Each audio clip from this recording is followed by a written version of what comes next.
Good morning Telangana. నేను సంగప్ప. పత్రికలో వచ్చిన ముఖ్యమైన వార్తలు చూసినట్టయితే నిన్న సీఎం కేసీఆర్ పరిశ్రమల శాఖ తర్వాత ఓఆర్ఆర్ అధికారులతో రివ్యూ నిర్వహించారు. మొత్తం ఇప్పుడు ప్రపంచం దృష్టి అంతా ఇప్పుడు తెలంగాణ పైనే ఉంది. పెట్టుబడుల విషయంలో అందరూ కూడా హైదరాబాద్ వైపే చూస్తున్నారు, తెలంగాణ వైపు చూస్తున్నారని చెప్పి నిన్న సీఎం అన్నారు. ఆ రివ్యూలో ప్రధానమంత్రి హైదరాబాద్లో ఉన్నటువంటి ఈ పెట్టుబడులు పారిశ్రామిక విధానాలని ప్రధాని మెచ్చుకోవడం అంటే నాతో మన మీద ఇంకా బాధ్యత పెరిగింది, జాగ్రత్తగా ఉండాలని చెప్పి నిన్న సీఎం అన్నారు అధికారులతో. అది ప్రధానంగా అన్ని పత్రికలు కూడా మెయిన్ బ్యానర్గా తీసుకున్నాయి. ఇక రెండో వార్త చూసినట్టయితే జేఎన్యూ విద్యార్థి నేత కన్నయ్య టూర్ 2 రాష్ట్రాల్లో కూడా ఉద్రిక్తత మధ్య జరిగింది. హైదరాబాద్లో ఒక ఆందోళనకారు బీజేవైఎం తర్వాత ఇది గో సంరక్ష సమితి నుంచి ఒక యువకుడు ఆయన పేరు బూట్ విసిరారు. అటు విజయవాడలో కూడా ఆయన టూర్ని అడ్డుకునేందుకు బీజేపీ అనుబంధ సంఘాలు తీవ్రంగా ప్రయత్నించాయి. 2 చోట్ల కూడా ఉద్రిక్తత నడవడం జరిగింది. అయితే ఇప్పుడు కేవలం మోడీ భక్తినే దేశభక్తి అనడం సరికాదు, దాన్ని ఎట్టి పరిస్థితులు మేము అనమని చెప్పారు. అయితే అంతేకాకుండా భారత్ మాతాకి జై అని మేము కూడా అంటాం, కాకపోతే మీ మాత మా మాత ఒకటే రకంగా ఈక్వల్ అయినప్పుడు అప్పుడు మాత్రమే మేము భారత్ మాతకి జై అంటామన్నారు.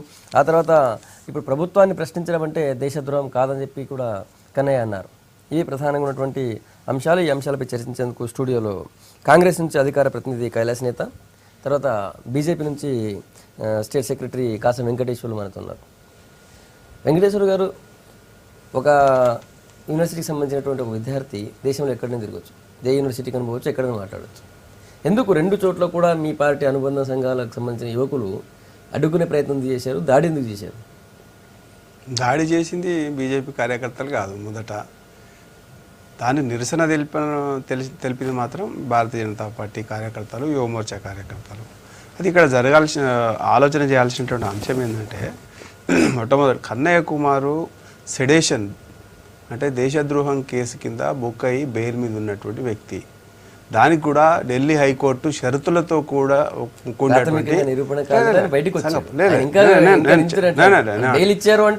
నేను ఏమంటున్నా, షరతులతో కూడా బెయిల్ ఇచ్చిండ్రు.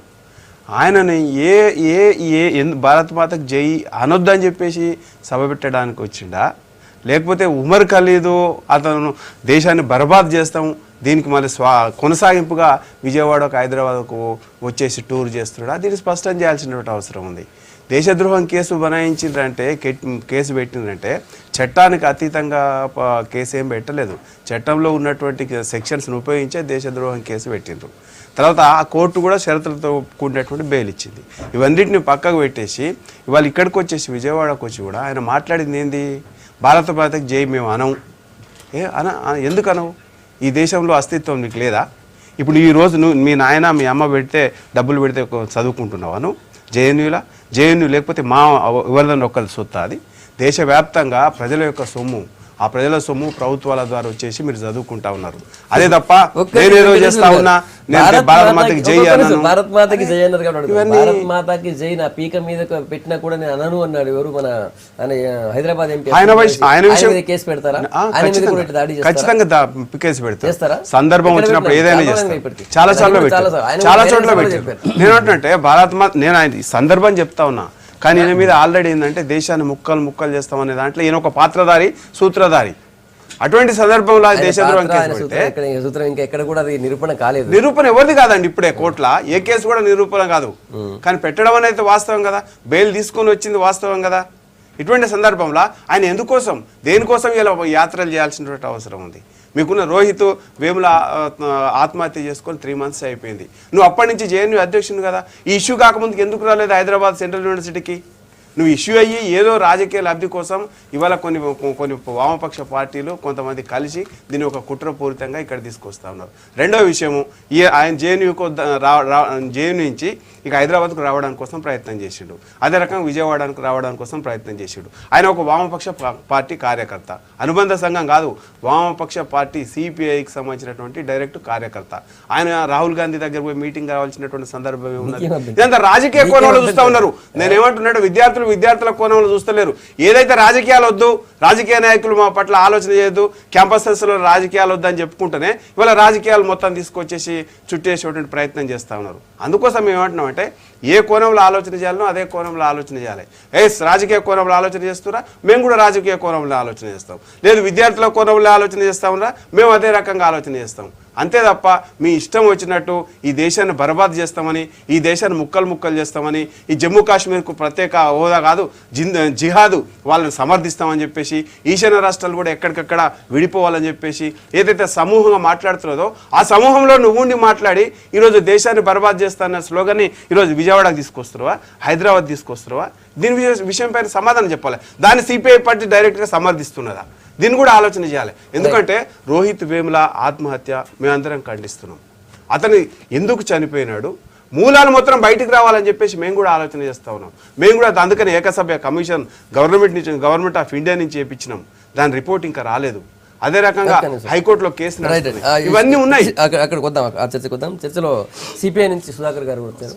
రైట్, కైలాస్ గారు మీరు చూస్తారు నిన్న ఆయన టూరు భారతీయ జనతా పార్టీ కానీ సంఘ పరివార శక్తులది ఎట్లంటే మొగుడిని కొట్టి మొగిసాలకు ఎక్కినట్టే ఉంది. ఎందుకంటే వాళ్ళ దేశంలో ప్రతి ఒక్కరూ జాతీయవాదులమని లేదా దేశభక్తులమని వాళ్ళే స్వయం ప్రకటితమైనటువంటి దేశభక్తులుగా చలామణి అవుతూ ఒక వ్యక్తి యొక్క సభను అడ్డుకోవడం యొక్క ఉద్దేశం ఏంది?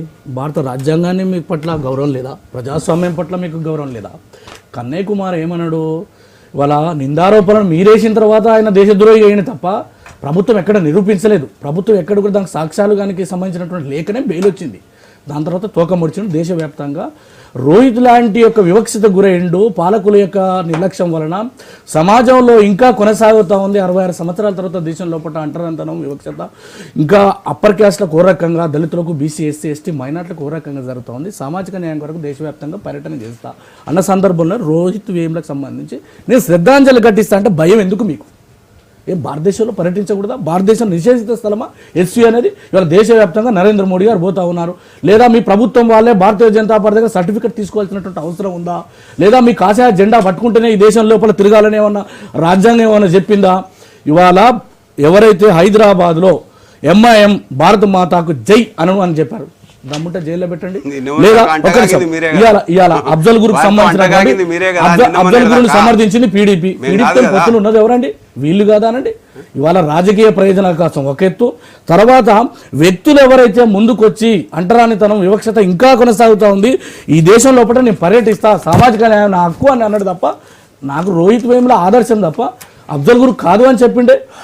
ఈ దేశభక్తి గురించి మీకు పేటెంట్ హక్కు లేదే ఇవాళ దేశం లోపల.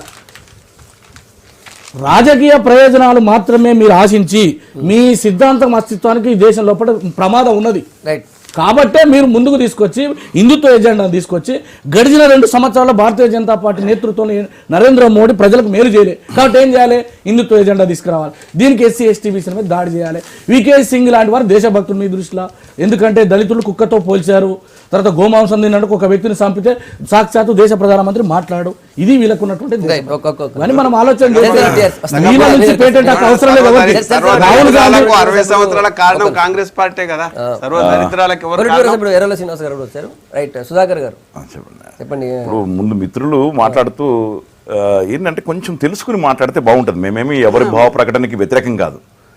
కన్నయ్య రాలేదని అంటున్నారు. కన్నయ్య వచ్చేళ్ళాడు, రోహిత్ చనిపోయినప్పుడు వచ్చాడు, 45 నిమిషాల పాటు అక్కడ మాట్లాడాడు, 2 రోజులు ఉన్నాడు. కనీసం ఇది కూడా తెలియకుండా మాట్లాడుతున్నారండి. నిజంగా ప్లీజ్ దయచేసి నేను మీరు మాట్లాడినప్పుడు నేను మాట్లాడేది నేను మీరు మాట్లాడేటప్పుడు నేను మాట్లాడేటప్పుడు నేను మర్యాదగానే మాట్లాడాను. ఏమన్నా తప్పు మాట్లాడాను? ఆయన కేసు అయిన కంటే ముందు కేసు ఉద్యమంలో పాల్గొన్నాడా అన్న నేను. వచ్చిండు, పాల్గొన్నాడనే చెప్తున్నా నేను. తెలియదంటే మీకు అసలే తెలియదు. మీ కమ్యూనిస్ట్ పార్టీకి రావాల్సిన రైటే లేదు. రాజకీయాల్లో కమ్యూనిస్ట్ పార్టీ ఇన్వాల్వ్ అయ్యే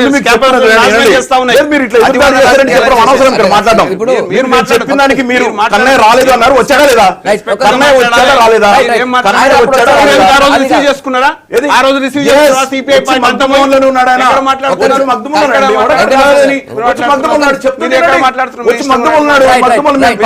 తీసుకెళ్ళాము.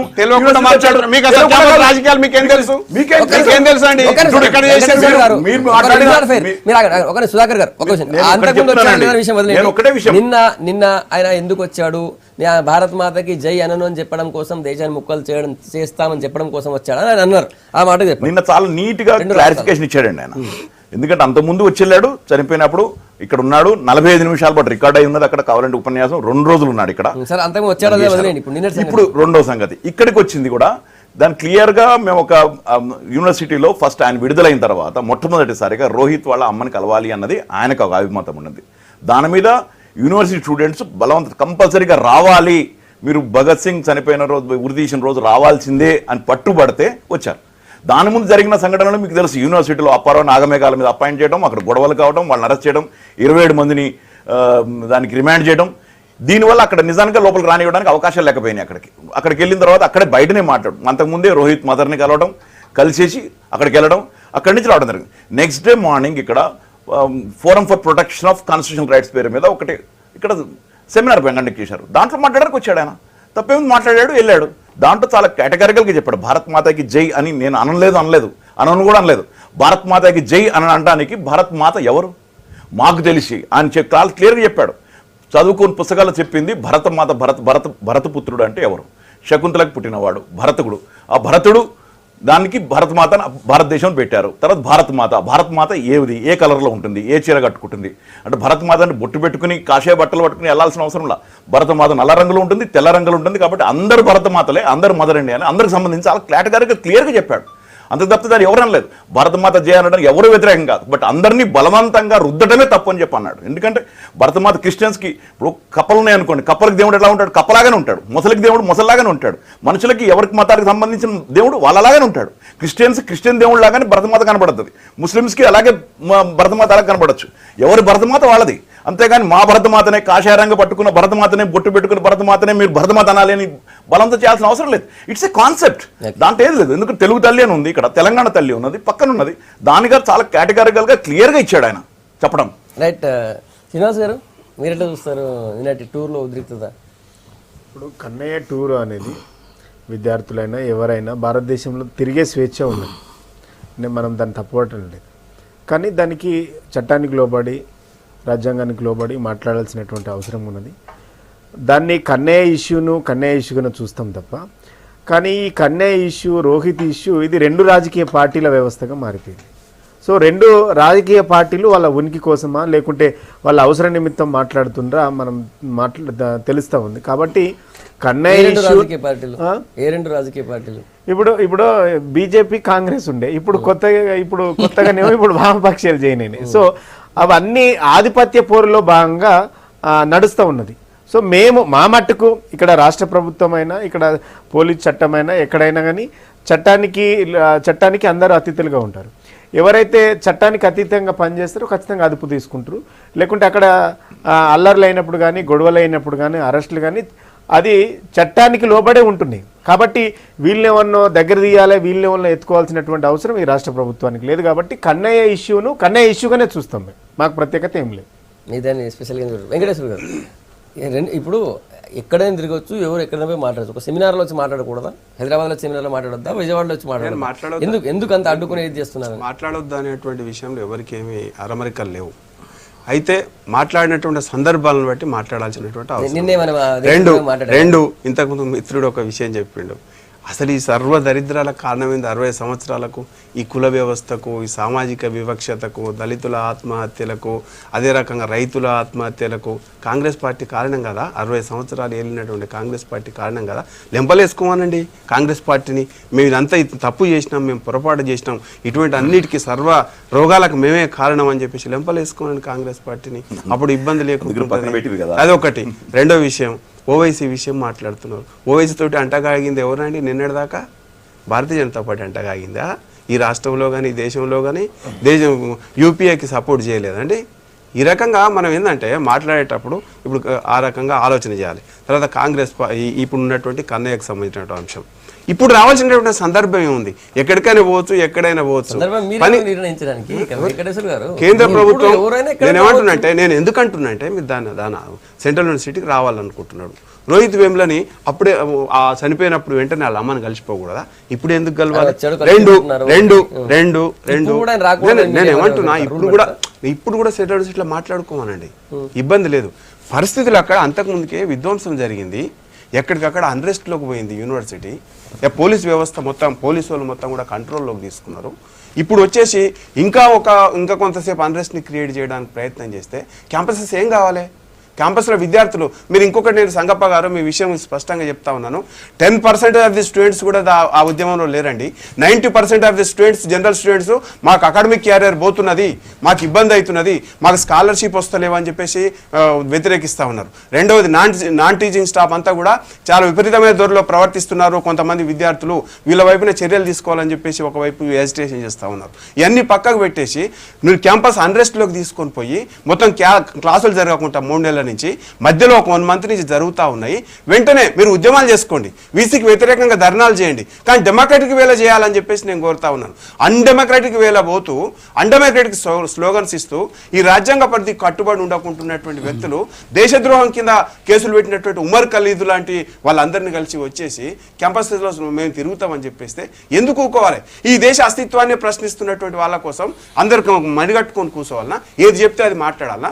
భారతమాత గురించి నేను ఏమంటున్నా అంటే భారతమాత అనే మదర్వుడ్ కాన్సెప్ట్, అది ఎవరు ఏ రకంగానైనా పూజించుకోవచ్చు, మేము ఎవరో వ్యతిరేకిస్తలేం. కానీ భారతమాతే లేదు. భారతమాత ఏంది? ఈ దేశాన్ని ముక్కలు చేయాలన్నటువంటి వాళ్ళు భారతమాత గురించి మాట్లాడే రైట్ ఎక్కడదండి? కాశ్మీర్ ఆజాద్ ఇచ్చేయాలన్నారు, ఈశాన్య రాష్ట్రాలకు ఆజాద్ ఇచ్చేయాలన్నారు. సుధాకర్ గారు వస్తుంది. అంటే మనం ఈ రకంగా ఆలోచన చేసుకుంటూ మళ్ళీ దీనికి సన్నాయి నొక్కుల్లోకి మళ్ళీ ఇటువైపు తీసుకురావడం ఏదైతుందో నిజంగా వామపక్ష వాదులు నిజంగా మార్క్స్ సిద్ధాంతం మాది ప్రపంచం మొత్తం మేము అనుకున్నప్పుడు మీరు వేర్పాటువాద సిద్ధాంతాన్ని మీరు ప్రేరేపిస్తే మీ ఇష్టం మాట్లాడండి, ప్రజల ముందు సుధాకర్ గారు మాట్లాడతారు. సుధాకర్ గారు ఇప్పుడు నేను ముందు నుంచి ఒకటి మాట చెప్తున్నానండి, ఇప్పుడు చెప్పిన దాంట్లో కూడా ఇప్పుడు ఈయన ఎక్కడికైనా రావచ్చు, వచ్చింది భగత్ సింగ్ వర్ధన్ సందర్భంగా పిలిచారు, వచ్చారు, దానికి అడ్డుకోవడానికి ఎవరికి హక్కు లేదు. ఇంకోటి యూనివర్సిటీల సంఘటనలు, నేను అన్నది నిజమే, చాలామంది అకాడమిక్ కెరీర్ పాడవుతూ ఉన్నది వాస్తవం, కానీ దాన్ని సృష్టించింది ఎవరు, ఎందుకు చేశారు, రాజకీయాలు చొప్పించింది ఎవరు? యూనివర్సిటీకి వైస్ ఛాన్సలర్ ఉంటారు, వాళ్ళకి కావాల్సిన అడ్మినిస్ట్రేషన్ ఉంటుంది, అన్నీ ఉంటాయి. ఇప్పుడు మీ ఛానలే ఉందనుకోండి, మీకు ఎడ్డి ఉంటారు, దీంట్లో మీరు పరిష్కరించుకుంటారు, కానీ బయట వాళ్ళు వచ్చి చేయాలని చెప్పకూడదు కదా. ఎందుకు చెప్పారు? ఇద్దరు సెంట్రల్ మినిస్టర్లు ఎందుకు ఇన్వాల్వ్ అయ్యారు దాంట్లో? ఎందుకు లెటర్ రాయాల్సి వచ్చింది? ఎందుకు టెర్రరిస్టులను రాయాల్సి వచ్చింది? ఉంటాయి, ఇంటర్నల్ సమస్యలు చాలా ఉంటాయి, దే క్యాన్ సాల్వ్ ఇట్. వాళ్ళు సాల్వ్ చేయలేనప్పుడు బయట వాళ్ళ సహాయం కావాలి. బట్ ఇక్కడ మినిస్టర్లు కేంద్ర మంత్రులు మినిస్టర్ కావడం అంత జరిగింది. తర్వాత అక్కడ సంఘటన ఇంతకుముందు కూడా నేను చెప్పాను, వాళ్ళ మదర్ని కూడా కలిసి వెళ్ళాడు. అరెస్ట్ అయిన తర్వాత ఫస్ట్ టైం వచ్చిన తర్వాత మదర్ని కలవాలని ఒక సెంటిమెంట్తో మాత్రమే ఆయనకు వచ్చి కలిశాడు. ఓకే, దాని తర్వాత ఇంకొక సమస్య వచ్చింది ఇక్కడ, ఏది దేశభక్తి నినాదం, అదే కదా ఈయన చెప్పిన దేశభక్తి నినాదం. దేశభక్తి నినాదాలు క్లియర్గా చెప్తున్నాం, అది ఆయన నిన్న కానీ అంతకుముందు కానీ అప్పుడు కానీ ఎప్పుడు లేదు. Everything is doctrine. ఆయన వ్యతిరేకంగా మాట్లాడిన వాళ్ళు అక్కడ వేరే వాళ్ళు మాట్లాడారు, వాళ్ళని ఎందుకు పట్టుకోలేని అడుగుతున్నాం. ఎందుకంటే అక్కడ పఠాన్కోటలో దాడి జరుగుతుంది, ఎవరో ఈ టెర్రరిస్టులు ఎవరేంటో తెలియదు, వాళ్ళని 2 గంటల్లో ఏడు పార్టీ కాల్చి పారేశారు మన మిలిటరీ. అక్కడ 10 మంది నినాదాలు ఇచ్చిన వాళ్ళు కనబడుతున్నారు, ఎందుకు అరెస్ట్ చేయలేదని నేను ఈ రోజుకి ప్రశ్నిస్తున్నాం. మేము చాలా క్లియర్ కనబడుతున్నారు నినాదాలు, దేశ వ్యతిరేక నినాదాలు ఇచ్చిన వాళ్ళు 10 మంది కనబడుతున్నారు. వై? వాళ్ళు పీడీపీ పార్టీకి చెందిన వాళ్ళు. పీడీపీ తోటి ఈరోజు బీజేపీ పాలు పంచుకుంటా ఉంది, అది దేశద్రోహి పార్టీ కదా? మన భారతదేశం జెండాలు తగలబెట్టలేదా వాళ్ళు? భారత్ మాతానికి డౌన్ అనలేదా? లేకపోతే అక్కడ నేషనల్ ఫ్లాగ్ తగలబెట్టలేదా? అక్కడ దేశద్రోహి పార్టీ కదా? ఆ పార్టీతో ఈరోజు పెట్టుకుని దేశద్రోహి పార్టీ అది నిన్నదానికి. వీళ్ళు అన్నదాని ప్రకారం అయితే ఇంకా ఎక్కువ దేశద్రోహి పార్టీ. ఆ పార్టీతో సంబంధం పెట్టుకుని ఈ రోజు అధికారంలోకి వెళ్ళబోతున్నారు. దాని గురించి మాట్లాడకుండా స్వతంత్ర పోరాటం కోసం పాల్గొన్నది కమ్యూనిస్ట్ పార్టీ, స్వతంత్ర పోరాటం పాల్గొన్న పార్టీ 1936లో ఏఎస్ఎఫ్ పాల్గొన్నది. ఆ స్వతంత్ర పోరాటంలో పాల్గొన్న వాళ్ళకి దేశభక్తి గురించి మాట్లాడే అర్హత లేదని చెప్తున్నాను నేను. ఎవరు పాల్గొన్నారండి దేశభక్తి గురించి? ఎవరు చేశారు? దేశ స్వాతంత్ర పోరాటంలో పాల్గొన్నది ఎవరు? జనసంఘ పాల్గొందా? ఆర్ఎస్ఎస్ పాల్గొందా? ఎవరు పాల్గొన్నారు చూపెట్టమనండి. దేశానికి వ్యతిరేకంగా పనిచేసింది ఆర్ఎస్ఎస్. ఆ రోజు సవర్కర్ గారు ఎగెనెస్ట్గా లెటర్ రాసి నేను పనిచేయనని చెప్పి లెటర్ ఇచ్చింది ఆయన పిటిషన్లో చాలా క్లియర్గా ఒక 20 సార్లు లెటర్ రాశాడు, నేను వదిలిపెట్టండి అని. తర్వాత వెళ్ళిపోయి దేశానికి దేశ స్వాతంత్ర పోరాటం పాల్గొనలేదు. ఒక్క బీజేపీ లీడర్ కూడా దేశ స్వాతంత్రం పాల్గొన్న వాళ్ళని చూపెట్టమనండి. వారికి ఏం హక్కుందండి దేశ స్వాతంత్రం గురించి? ఇప్పుడు ఒకటి పీడీపీతో ఇప్పుడు ఆల్రెడీ అఫ్జల్ గురు దేశభక్తుడు అన్నటువంటి పీడీపీతో ఈ రోజు నాకు తెలిసి ఆల్రెడీ వాళ్ళు చేస్తుంది. అయితే మరి ఎట్లా అది సమర్థించుకుంటుంది పీడీపీతో అంట ఒకవైపు మళ్ళీ ఇది ఈ దేశంలో రాజ్యాంగానికి లోబడి పనిచేస్తామని చెప్పేసి రిజిస్టర్ చేసుకున్నటువంటి రాజకీయ పార్టీ. దానికి ప్రజలు కూడా ప్రజాస్వామ్యంలో బద్ధంగా ఎన్నికలు జరిపితే ఆ ఎన్నికలలో మెజారిటీ వచ్చినటువంటి పార్టీ. అంతే తప్ప పీడీపీ దేశద్రోహ పార్టీ అని చెప్పేసి మీరు సర్టిఫికేట్ ఇవ్వడం, మేము సర్టిఫికేట్ ఇవ్వం, అది సరైన భారత రాజ్యాంగానికి లోబడి రిజిస్టర్ అయిన పార్టీ, ప్రజలు కూడా వాళ్ళకి తీర్పు ఇచ్చిండ్రు. ఇటువంటి విషయాన్ని ఆలోచన చేయాలి. అయితే నేనేమంటున్నానంటే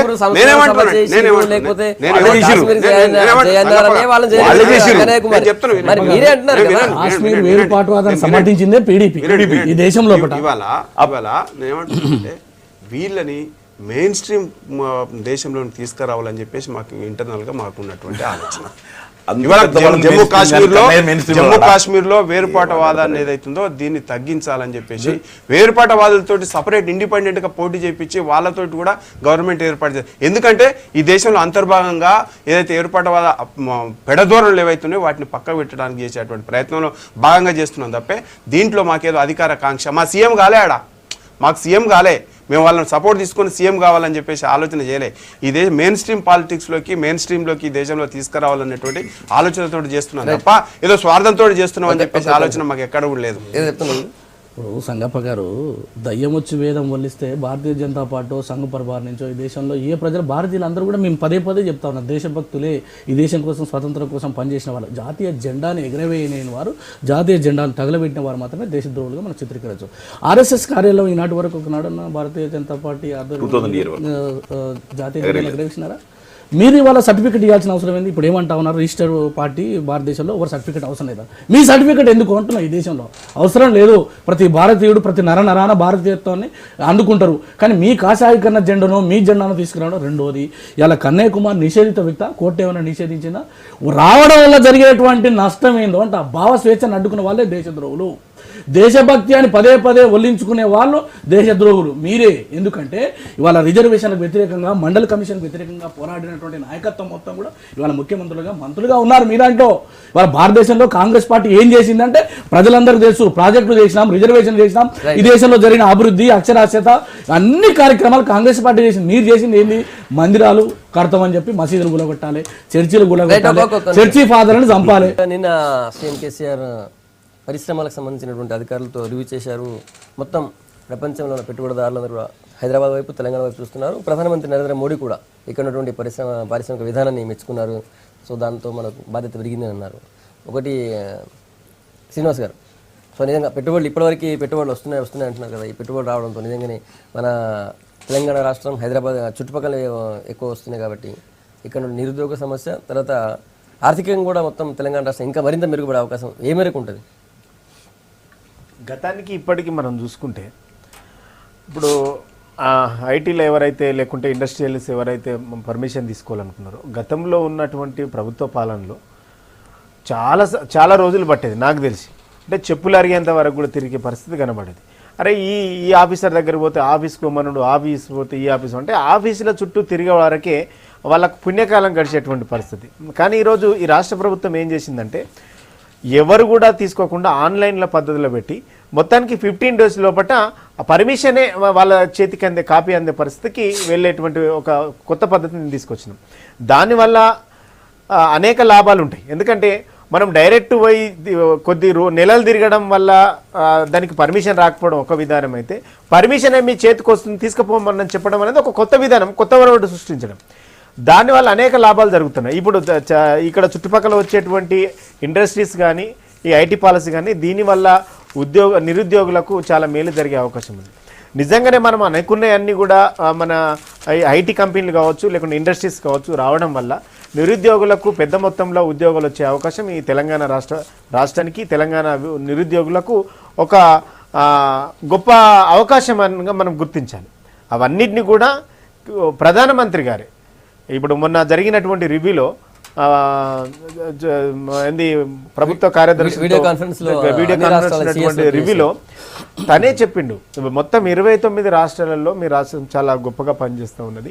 అసలు మీరు పెట్టినటువంటి ఈ ఐటీ పాలసీ కానీ, పర్మిషన్లు ఇవ్వడంలో కానీ చాలా గొప్పగా పనిచేస్తుంది అంటే ఇలాంటి ప్రధానమంత్రిగా చెప్పింది. అంటే ఈ ఒక్క విషయం కాదు, 1000 రూపాయల పెన్షన్ కావండి, లేకుంటే water grid programme, mission Kakatiya కానీ,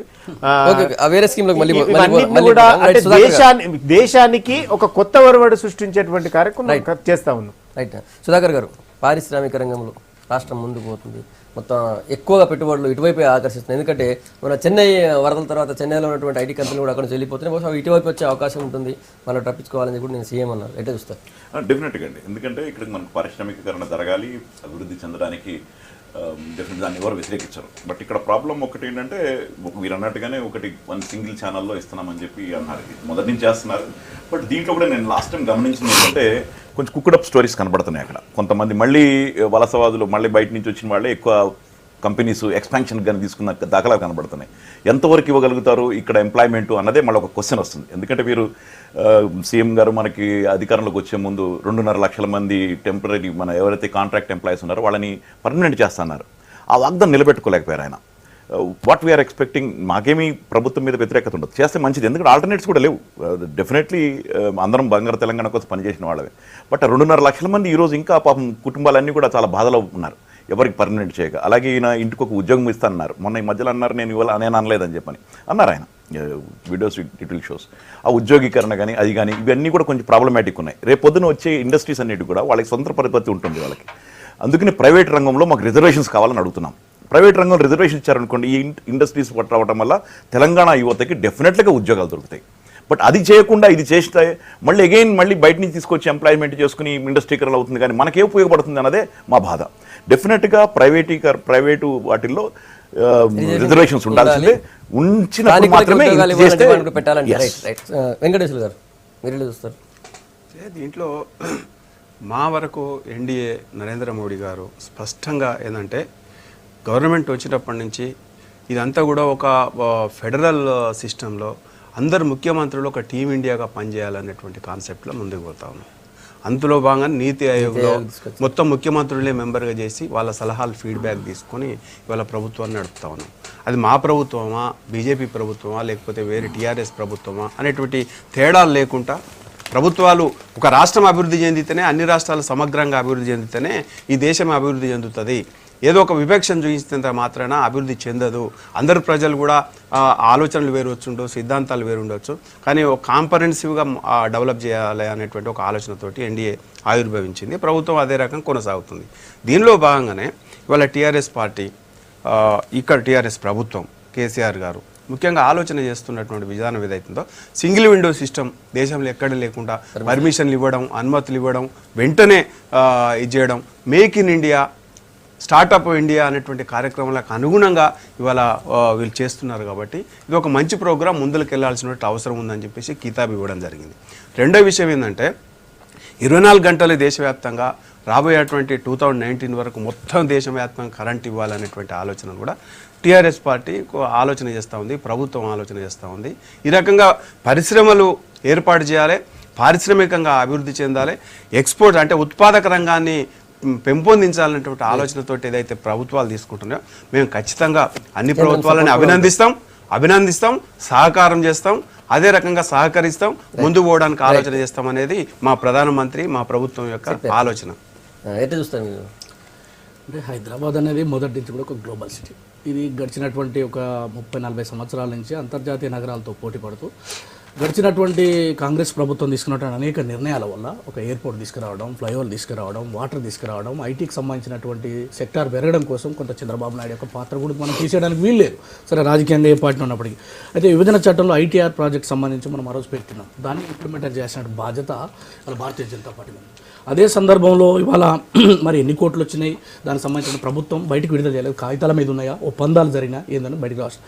రెండోది, ప్రైవేట్ రంగంలో రిజర్వేషన్లు అవసరం ఉంది, స్థానికత కోట అవసరం ఉంది. ఎందుకంటే ఇక్కడ ప్రాజెక్ట్ పెట్టుకున్న తర్వాత మళ్ళీ యూపీ వాళ్ళు, మళ్ళీ మహారాష్ట్రలో వస్తే మళ్ళీ స్థానికేతరులు, స్థానిక అనేటువంటి నినాదం వచ్చేటువంటి అవకాశం ఉంది. దయచేసి ఇక్కడ ప్రభుత్వానికి నా విజ్ఞప్తి ఏంటంటే, తెలంగాణ యువకులు కూడా ఇప్పటికే ఇంజనీరింగ్ గ్రాడ్యుయేట్స్ దాదాపు 7 లక్షల మంది నమోదు చేసుకోబడి ఉన్నారు. వాళ్లకు మొదటి ప్రాధాన్యత ఇచ్చేటట్టు ఆ ఒప్పందాలు తీసుకుంటే బాగుంటుంది అనేది నాకు సూచన. తర్వాత ఈజీగా సాధ్యమవుతుంది. ఎందుకంటే నేనేమంటే సరే అది కార్పొరేట్ సంఘానికి ప్రభుత్వం యొక్క రిక్వెస్ట్ని బట్టి కూడా ఉండేటువంటి కాస్త 20%, 30%, కానీ ఏకాఏకన 50% పెట్టమని అడగడానికి కూడా మనకు లేదు. ఎందుకంటే గ్లోబల్గా వాళ్ళు తీసుకునే నిర్ణయాలు వేరు ఉంటాయి, స్థానికంగా వేరే ఉంటాయి. కానీ దాన్ని డెవలప్ చేయడం కోసం ప్రభుత్వం తీసుకోవాల్సినటువంటి చర్యల మీదనే ఇక్కడ ఉద్యోగాలు ఏర్పడతాయి. ఇవాళ హైదరాబాదు నగరానికి ఉన్నటువంటి ఉన్నటువంటి అపోహలు ఏదైతే తొలిపోయినాయి. రాష్ట్ర విభజన తర్వాత కొంత అలజడి ఉండే, వాతావరణం పెట్టుండే. మరి ముఖ్యమంత్రి గారు కొద్దిగా కంట్రోల్ కావడం, ఆ తర్వాత అందరితో మంచిగా ఉంటా అని చెప్పడం, ఇక కంట్రోల్ చేసిరా కంట్రోల్లో అయిందా అనేది మరి ప్రజలందరికీ తెలుసు. అవసరాల కొరకు ఏదైనా హైదరాబాద్ నగరం అనేది విశ్వమాత నగరం. ఇది ఒక్క రోజుతోనే ఒక వ్యక్తులు ఆడంబరాలు చేస్తున్నాం, ఫ్లెక్సీలతో చేస్తున్నాం వచ్చింది కాదు. అది ప్రభుత్వాలు తీసుకునే నిర్ణయాల మీద నెమ్మదిగా ఉంటుంది. ఇది భవిష్యత్తులో ఏ ప్రభుత్వాలు వచ్చినా కొనసాగించేటువంటి పరిస్థితి. దీంట్లో ఒకటి ఆలోచన చేయాల్సిందండి సంభవ పాజిటివ్గా చర్చ చేస్తున్నాం కాబట్టి, ఒకటి హైదరాబాద్లో ఎన్విరాన్మెంట్ సరిగ్గా ఉంది కాబట్టి కంపెనీలు వస్తున్నాయి, ప్రభుత్వ నిర్ణయాలు దానికి అనుగుణంగా ఉన్నాయి కాబట్టి కంపెనీలు వస్తున్నాయి. రెండో విషయం ఏంటంటే, కంపెనీలు వస్తున్నటువంటి సందర్భంగా మనం రిజర్వేషన్స్ అని ఇవన్నీ అలజడి సృష్టించేటువంటి ప్రయత్నం చేస్తే మనకు కంపెనీలు రావడానికి ఇబ్బంది అవుతుంది. దయచేసి నేనేమంటున్నా మౌలికంగా వచ్చిన తర్వాత మౌలికంగా రిజర్వేషన్స్ ఇద్దాం, ఇవ్వాలి. తర్వాత అందరినీ సామాజిక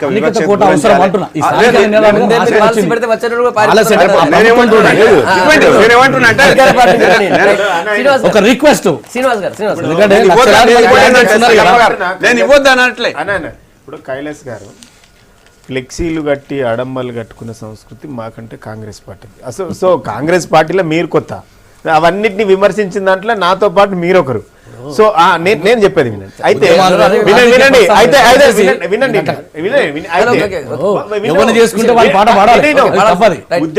మీరు ఒకనాడు వ్యతిరేకించిన వాళ్ళు మంత్రులైరు. అదే నేను చెప్తున్నా. మళ్ళీ దయచేసి ఎవరినైతే తిట్టి మనమైతే రాళ్లతో మంత్రులు అయ్యిండ్రయ్యా. నేను అదే అంటున్నా. నేనేమంటే పాజిటివ్ గానే రిక్వెస్ట్. నేనేమంటున్నా, మీరు అంత పాజిటివ్ చెప్పారు, లాస్ట్ కు దాన్ని చెడగొట్టుకున్నారు. అందుకే ఆ వార్డు చెప్పారు. ఎందుకు చెడగొట్టుకుంటామండి? ఎన్నికల కోసమో ఆడంబరాల కోసమో ఫ్లెక్సీలు కట్టే సంస్కృతి మాది కాదు. 2001 ఏమీ లేనాడు స్టార్ట్ చేసినటువంటి ఉద్యమంలో కూడా ఫ్లెక్సీలు పెట్టుకున్నాం. హైదరాబాదును ఆకర్షణీయంగా అలంకరించినటువంటి గొప్ప పార్టీగా మా పార్టీ. వాస్తవంగా ఏం లేనాడు కూడా మీరు అధికారంలో ఉన్నప్పుడు మేము తిప్పికొట్టడంలో హైదరాబాదును నలుమూలల దాన్ని గులాబీ రంగుగా మార్చినటువంటి అలంకరించినటువంటి నేను చెప్తున్నా. ఫ్లైఓవర్ల ద్వారా వస్తాయి. నేనేమంటున్నా ఫ్లెక్సీల గురించి మాట్లాడితే నేను ఆ మాట కోడిగుడ్డు మీద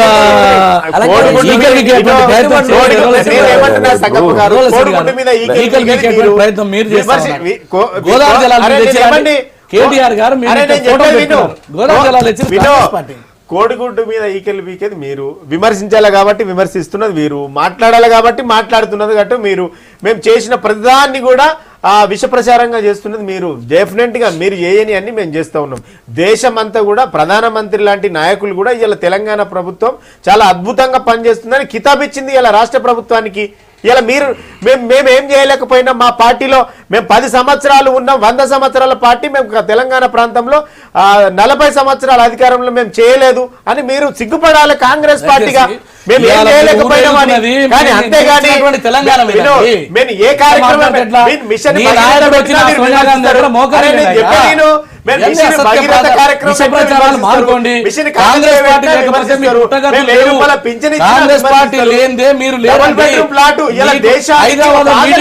పర్మిషన్ ఇచ్చింది కాంగ్రెస్.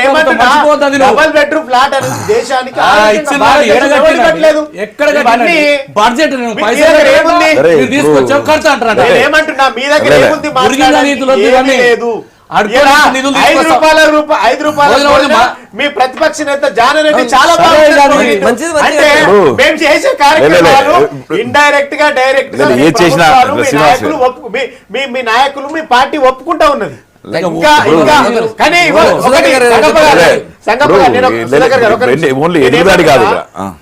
మా కైలాసికి కూడా లోపట ఉంటది, చాలా బాగుందండి. కాబట్టి ఇక్కడ మాట్లాడాలి కాబట్టి ఇప్పుడు ఒకటండి, ఈయన 5 రూపాయల స్కీమ్ యాక్చువల్లీ కాంగ్రెస్ వాళ్ళు మొదలు పెట్టింది. వాళ్ళు మర్చిపోయారు. మొదలుపెట్టింది ఎవరు ఏం చేసినా ఇక్కడ ఒక్కటేనంటే నేనేమి సక్సెస్ అయింది. నేను మాట్లాడేది ఒకటినండి. వాళ్ళు ప్రచారం చేసుకోలేదు, ప్రచారం చేసి వాళ్ళు ప్రచారం చేసుకోలేదు. సార్ వినండి, 35 మందితో మీరు ఒక సెంటర్ తోని ప్రారంభం అయితే సిటీలో అనేక సెంటర్లు అయినాయి. ఇలా మీరు 35 తింటా ఉన్నారు. నేనేమి ఒకటి నిజంగా ఏంటంటే కాంగ్రెస్ వాళ్ళు చేసిన తప్పులతో కాంగ్రెస్ వాళ్ళు పక్కన కూర్చోవాల్సి వచ్చింది. వాళ్ళు అనుభవిస్తున్నారు, వాళ్ళు కేంద్రం నుంచి ఇక్కడ వరకు కూడా. దాన్ని జాగ్రత్తగా నడపమనే మేము సీఎం గారిని, కేసీ గారిని కోరుతున్నాం. ఎందుకంటే ఆయన చాలా వాగ్దానాలు చేశారు. ఈ తెలంగాణ కోసం, తెలంగాణ రావాలని కమ్యూనిస్ట్ పార్టీతో సహా చాలా మంది పనిచేశారు. కానీ ఇక్కడ ఏంటంటే ఈయన ఒక్కడే నేనే చేశాను అని చెప్పి వెళ్ళటమే కొంచెం ఇబ్బందికరంగా మాకు పరిణమిస్తుంది. ఎందుకంటే కమ్యూనిస్ట్ పార్టీలు కూడా చాలా సీనియర్స్ ఉన్నారు, పనిచేసే వాళ్ళు ఉన్నారు, అన్ని పార్టీలు ఉన్నారు, నాట్ ఓన్లీ కమ్యూనిస్ట్ పార్టీ. అందరినీ తీసుకెళ్ళమని కోరుతున్నాం. నిజంగా మిషన్ భగీరథ ఎక్సలెంట్ కార్యక్రమం, కాకతీయ ఎక్సలెంట్ కార్యక్రమం, చేస్తున్న కార్యక్రమం మంచి, ఎవరు కాదన్నారు, మంచిది మంచే. బట్ మంచిలో కూడా పాలు పంచుకోవడానికి మిగతా వాళ్ళని తీసుకెళ్తే ఈజీగా జరుగుతుంది. ఇప్పుడు భగీరథ కార్యక్రమం కానీ ఇవి కానీ, లేకపోతే మన రేపు పొద్దున ప్రాజెక్ట్స్ కానీ కొన్ని డిజైన్స్ మార్పు చేస్తున్నారు. ఎందుకు చేస్తున్నారు అన్నది అడగడానికి కూడా మాకు హక్కు లేదు. ఎందుకు చేస్తున్నారు, ఎవరికి లబ్ధి పొందుతుంది, ఎవరు కాంట్రాక్టర్లు, ఎవరికి వెళ్తున్నాయి డబ్బులు, ఎన్ని వేల కోట్ల రూపాయలు ఎక్కడ ట్రాన్స్ఫర్ అవుతున్నాయి, దీంట్లో చెక్ చేయడానికి ఉన్నాయి. మిగతా వాళ్ళని కూడా కలిపికెళ్ళాలి. ఇంజనీర్లు ఉన్నారు, లాయర్స్ ఉన్నారు, చాలా మంది ఉన్నారు. ఇది కలిపికెళ్ళమని మేము రిక్వెస్ట్ చేస్తున్నాం. అంతకంటే మేమేం వ్యతిరేకించడం కాదు. బట్ ఇక్కడ ఏంటంటే ఇంతవరకు కూడా కేసీఆర్ గారు అధికారంలోకి వచ్చిన తర్వాత ఒక్కసారి, అది కూడా చాలా 1.5 year బ్యాక్ ఒక ప్రతిపక్షాన్ని పిలిచి కూర్చున్నాడు. ఈ రోజు వరకు కూడా మాట్లాడడానికి సిద్ధంగా లేడు. వై? అదే మాకు కనిపిస్తుంది. మేమేమి అభివృద్ధి కార్యక్రమాలు వ్యతిరేకం కాదు. ఒక్క నిమిషం. ఇప్పుడు ప్రతిపక్షాలు ఎవరైనా ఒక ఇన్ని కార్యక్రమాలు చేస్తున్నాం కదా, ఇది బాగుందని మీరు ఎప్పుడు కూడా చెప్పలేదు. కనీసం ఇగో ఈ కార్యక్రమాలు ఈ రాష్ట్ర ప్రభుత్వానికి అనువైనవి, అనుకూలించబడ్డాయి, చెప్పలేదు. మీరు చేసిన దాన్ని మీరు విమర్శించడం తప్ప ఏం లేదు. కాబట్టి డెమోక్రసీలా ఎప్పుడైనా సరే ప్రభుత్వం ఎంత బాధ్యత ఉంటుందో ప్రతిపక్షాలకు అంతే బాధ్యత ఉంటుంది. ప్రతిపక్ష శాసనసభ్యులని డెమోక్రసీలో ప్రభుత్వంలో భాగంగానే చూడాలి. ఇది ఒకటి. రెండో విషయం, ప్రతిపక్షంగా ఉంటూ వాళ్ళని ఆలోచన చేయాలి. తర్వాత ప్రభుత్వంలో ట్రాన్స్పరెన్సీ అవసరం. ఇప్పుడు మహారాష్ట్ర తోటి ఒప్పందం చేసుకున్నారు, మేము కాదంటలేము. మీకు పబ్లిక్ మ్యాండేట్ ఇచ్చిండ్రు, మీరు ఏ ఒప్పందమైనా చేసుకోవచ్చు, సరి చేసుకోవచ్చు. కానీ ప్రజలకు, శాసనసభకు అదే రకంగా బాధ్యత వహించాల్సినటువంటిది బాధ్యత ప్రభుత్వానికి ఉంటుంది. అంటే నేనేమంటున్నాను, ఇక్కడ విషయము ప్రజలకు తెలియకుండా నర్మగర్భంగా మీరు ఉడంబడికలు చేసుకోవద్దు అనేది మేము కోరుతా ఉన్నాం. రాష్ట్రంలో ఒక్కటండి క్లియర్గా, ఈ రాష్ట్రంలో జరుగుతున్నటువంటి అభివృద్ధిని అడ్డుకోవడం కోసమో లేకపోతే మాట్లాడాలి కాబట్టి మాట్లాడడం కోసం కాదు. ఎందుకంటే తెలంగాణ ఇచ్చినటువంటి కాంగ్రెస్గా మాకు బాధ్యత ఉన్నది తెలంగాణ రాష్ట్రంలో. ఎందుకంటే వెంటనే మనం అభివృద్ధి కావాలి, రాత్రి కావాలని కోరుకోలే. ఎందుకు కోరుకోమో, ఎందుకంటే గడిచినటువంటి ప్రభుత్వాలు నెమ్మది చేసుకుంటూ వస్తారు. మీరు కూడా రాత్రి ఏం కట్టరు, మీరు అనుకుంటా ఉన్నారు. కానీ మేడిగడ్డ కడతా, కాళేశ్వరం కడతా, ఇవన్నీ కళలో ఉన్నటువంటి ప్రాజెక్టులు, కళలు పూర్తి అయితే ప్రజలు సంతోషపడతారు. కల్వకుర్తి, నెట్టెంపాడు, భీమా పూర్తి చేయండి. మీకు సంబంధించినటువంటి లేవు కాబట్టి ప్రజలని. శ్రీనివాస్ గారు, మీ ప్రభుత్వంలో పారదర్శకత లేదు, డెమోక్రసీ లేదు, ఇప్పటిదాకా ఆల్ పార్టీ మీటింగ్ ఒకటి పెట్టలేదు అంట. ఇది ఆర్టీఐ యాక్ట్ లో కూడా జీవోలను కూడా బయటకు రానివ్వకుండా చేశారు. జీవోలు కూడా దాచిపెట్టారు. ఇప్పుడు ఇంతకుముందు కనబడకుండా చేస్తున్నారు. సమాచార హక్కు చట్టంలో లేదు. ఇప్పుడు ఓపెన్ గా ఎక్కడైనా ఇప్పుడు ఆన్లైన్ సిస్టమ్ వచ్చింది కాబట్టి చూసుకోవచ్చు. ఆన్లైన్ లో తెలియదు ఎట్లా మాట్లాడుతూ ఉన్నారు. జీవో వచ్చిందని ఎట్లా తెలిసింది మీకు? ఇప్పుడు జీవో తీసేది తెలియదు అంటారు కదా, మరి ఆ జీవో కింద ఇది అయింది, ఈ జీవో కింద ఎట్లా తెలుస్తా ఉన్నది? ఎట్లా తెలుస్తుంది? ఎందుకు చేయట్లేదు? ఈ రాష్ట్ర ప్రభుత్వం ఏదైనా ప్రజల కోసము చెప్పిందే చేస్తుంది, చేసేదే చెప్తుంది, వేరే ఏం లేదు. ఈ ప్రభుత్వానికి పారదర్శకత రావడం వేరు,